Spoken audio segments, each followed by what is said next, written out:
ఈ రోజు నేను నడుచుకుంటూ వస్తున్నప్పుడు అందరినీ కలిసా. గట్టిగా నా చేయి లాగారు. నాకు యువగలం పాదయాత్ర గుర్తొచ్చింది. మీరు చూపించిన ప్రేమ ఇంకా నా చేతి పైన ఉంది. అందరు నా చేతులు గీరారు. ఒకరు నా చేయి కూడా కొరికారు. మీరు మాకు నా పైన చూపించిన ప్రేమ, అభిమానం నా జీవితంలో ఎప్పుడు మర్చిపోనని ఈ సభాముఖంగా ప్రకాశం జిల్లా ప్రజలందరికీ నేను తెలుపుకుంటున్నా. ఉగ్ర నరసింహుడు నన్ను వదిలిపెట్టాడు కదబ్బా. కొన్ని కోరికలు కోరారు. మొదటిది రైల్వే ప్రాజెక్ట్. గౌరవ చీఫ్ సెక్రటరీ గారు నాకు ఇప్పుడే చెప్పారు, ఏప్రిల్లో అవసరమైన నిధులు మేము విడుదల చేస్తాం.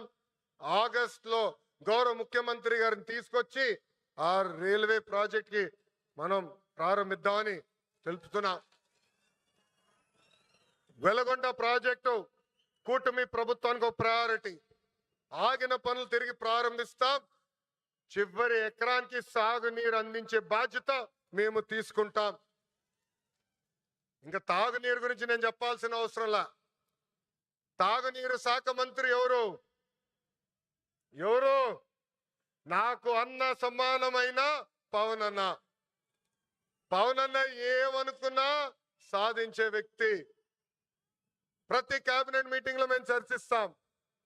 తాగునీరు ఒక ప్రయారిటీ అని ఆయన ప్రతి కేబినెట్ మీటింగ్ లో చెప్పారు. గత ప్రభుత్వం నాశరికమైన పనులు చేసింది. ప్రాజెక్ట్ ని పక్కన పెట్టేసింది. తిరిగి కేంద్ర ప్రభుత్వాన్ని ఒప్పించి నిధులు కేటాయించి ఈ రోజు ఆ ప్రాజెక్ట్ కి టెండర్ స్థాయికి తీసుకొచ్చారు. నా అన్న పవన్ అన్న త్వరలోనే ఆగిపోయిన పనులని ప్రారంభిస్తాం.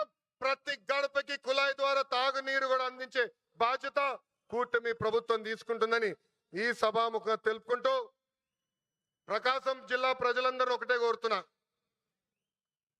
వైకాపా పరిస్థితి చూస్తుంటే జాలేస్తుంది. వాళ్ళు పని చేయరు. పని చేయాలనుకున్న వాళ్ళ చేత పని చేయనీరు. ఈరోజు కొత్తగా చెప్తున్నారు ఈ ప్లాంట్ల ద్వారా ఏదో అయిపోతుందని. వాళ్ళని అడుగుతున్నా, మీరు ఇంట్లో గ్యాస్ సిలిండర్లు వాడరా? కట్టెపొయ్యిలు వాడుతున్నారా? ఆ గ్యాస్ తయారు చేసే ప్లాంట్ ఇది. ఎందుకు మీరు అపోహలు కల్పిస్తారు? రండి, ప్లాంట్ చూడండి, వెళ్ళి మీ నాయకుడు చెప్పండి. అంతేగాని ఈ ప్లాంట్కి అడ్డు పడితే ఎర్ర బుక్లో మీ పేరు ఉంటుందని ఈ సభాముఖంగా వైకాపా నాయకులు నేను హెచ్చరిస్తున్నా. మంచి పని చేసాక వచ్చా, దమ్ము ధైర్యంతో ఈరోజు నిలబడి చెప్పగలుగుతున్నా.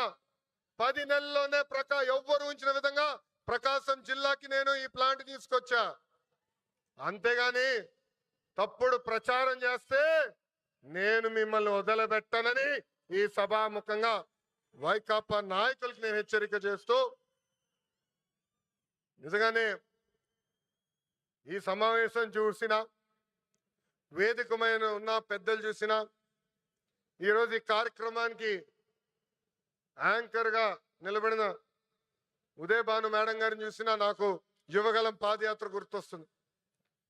ఆనాడు బీసీ గర్జన పేరుతో నేను కార్యక్రమం పెడితే ఉదయభాను గారు స్వచ్ఛందంగా వచ్చి ఆ కార్యక్రమానికి యాంకర్ గా నిలబడ్డారు.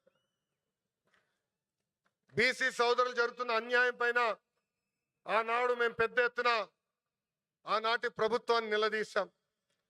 నిలదీసినందుకు మేడం గారిని కూడా వైకాపా నాయకులు ట్రోల్ చేశారు. అంతేకాదు వేదికమైన పెద్దలందరి పైన దొంగ కేసులు పెట్టారు. నా పైన కూడా 23 కేసులు పెట్టారు. ఆనాడే చెప్పా, ఆ సైకో పాలనకి ఈ తెలుగుదేశం పార్టీ తగ్గేదే లేదని. వాస్తవంగా ఈరోజు ప్రజలకి స్వాతంత్రం వచ్చింది. 94% సీట్లలో ఎన్డీఏ ప్రభుత్వాన్ని మీరు గెలిపించారు. మా పైన బాధ్యత పెరిగింది.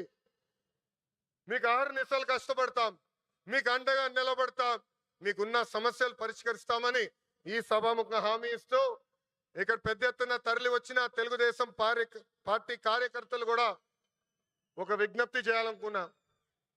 ఈరోజు వాస్తవంగా రిలయన్స్ కార్యక్రమానికి వచ్చా.